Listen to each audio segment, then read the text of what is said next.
Пустыня Сахара — это словно сценка из фильма «Безумный Макс», полная дикой природы, пекущего солнца и одиночества.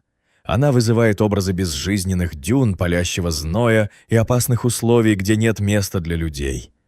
Однако забудьте все представления о ней. 5000 лет назад Сахара была совершенно иной. Это место представляло собой зеленый рай, полный живописных ландшафтов, зеленеющих лугов, кристально чистых озер и извивающихся рек, по которым текла вода, отражающая яркое солнце. Здесь обитала призрачная цивилизация, которая исчезла без следа, оставив только загадки и вопросы. История этого удивительного региона начинается в 1930-х годах, когда венгерский исследователь провел в Сахаре свою экспедицию. В его путь легла пещера, расположенная в изолированном уголке пустыни. Войдя внутрь, он наткнулся на нечто странное – древние наскальные рисунки. На них были изображены люди, радостно плавающие в озере, окруженном жирафами, гиппопотамами и крокодилами. На момент открытия все сочли это просто символическим изображением, не имея возможности принять реальность существования озера в этом безводном, казалось бы, крае. Как можно было представить себе водоем в Сахаре, в этом сухом и беспощадном климате? Однако время шло, и спустя примерно 70 лет группа археологов сделала открытие, которое изменило представление о Сахаре. В одной из каменных укрытий в Ливии они наткнулись на 15 мумифицированных тел, окруженных обычными предметами, корзинами, керамическими горшками и другими повседневными вещами. На вид это могло показаться просто предысторией для большинства людей, но для археологов это было равносильно обнаружению ключевого элемента, объясняющего, кто же все-таки жил в этой части света. Эти мумии не были просто случайными находками, они принадлежали людям, которые когда-то обитали в этой области. Ученые подходили к вопросу о происхождении этих мумий с осторожностью, пытаясь понять, откуда же они пришли. Митохондриальная ДНК, которую им удалось восстановить, изначально не дала никаких полезных подсказок. Эта проблема длилась достаточно долго, однако благодаря научному прогрессу они в конечном итоге смогли провести полный анализ генома.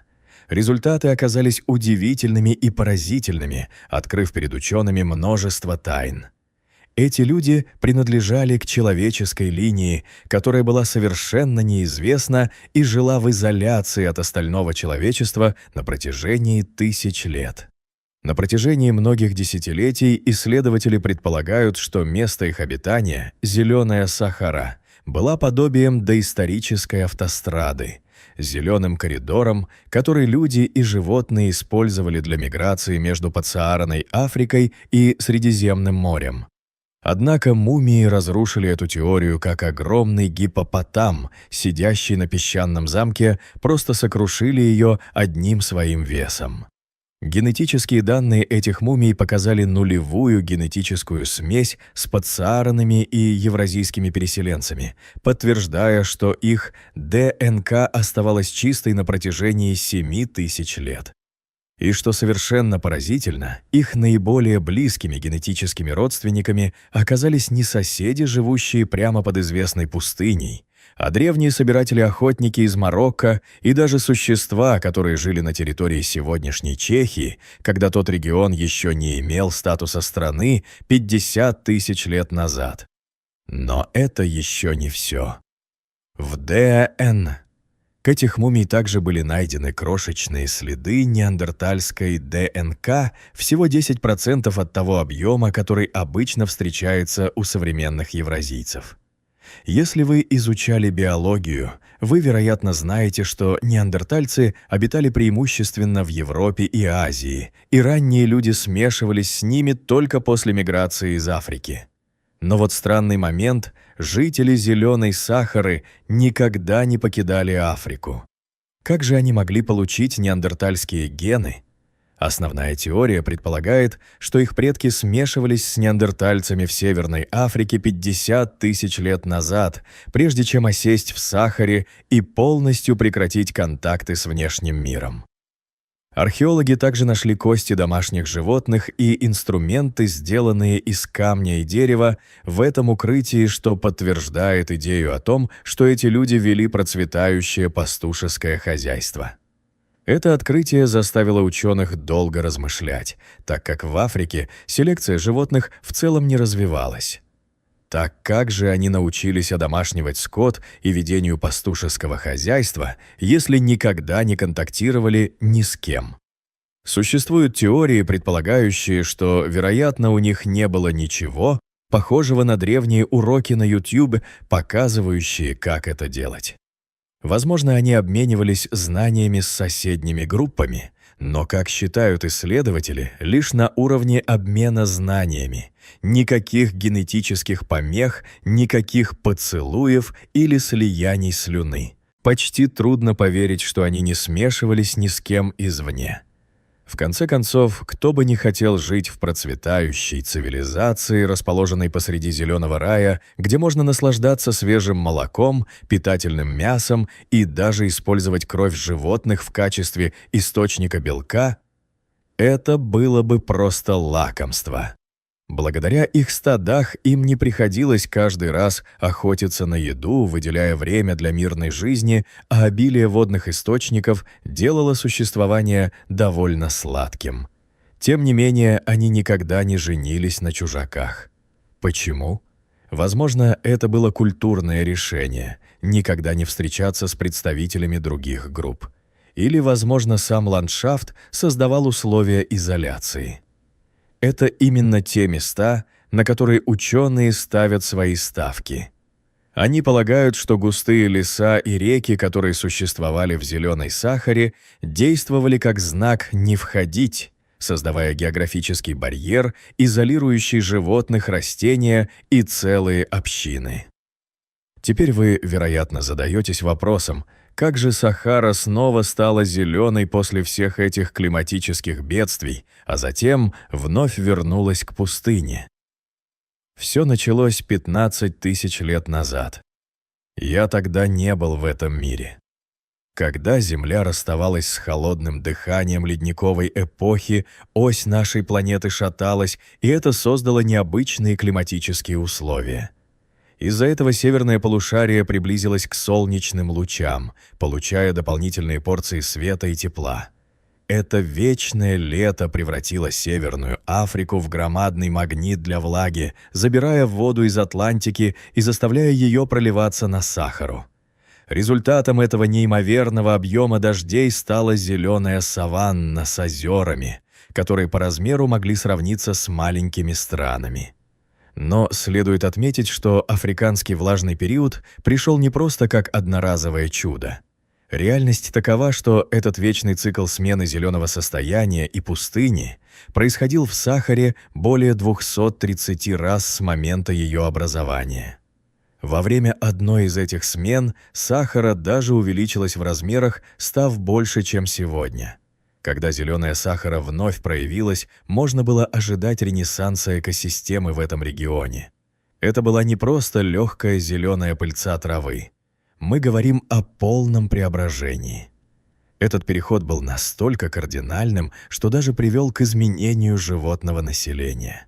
Гепарды внезапно столкнулись с проблемами из-за новых динамик в кормовой базе, тогда как грызуны, такие как многогранная мышь, буквально процветали в этих неожиданно обильных травянистых пространствах. Но не спешите с выводами, что это идеальное место. В этом раю были свои опасности. Сахара смогла стать экосистемным лабиринтом, наполненным реками, полными крокодилов, малярийными комарами и крупными хищниками, поджидающими в высокой траве. Пересечь ее было бы все равно, что участвовать в реальной игре альтернативные хиппопотамы, где необходимо быть осторожным с каждым шагом.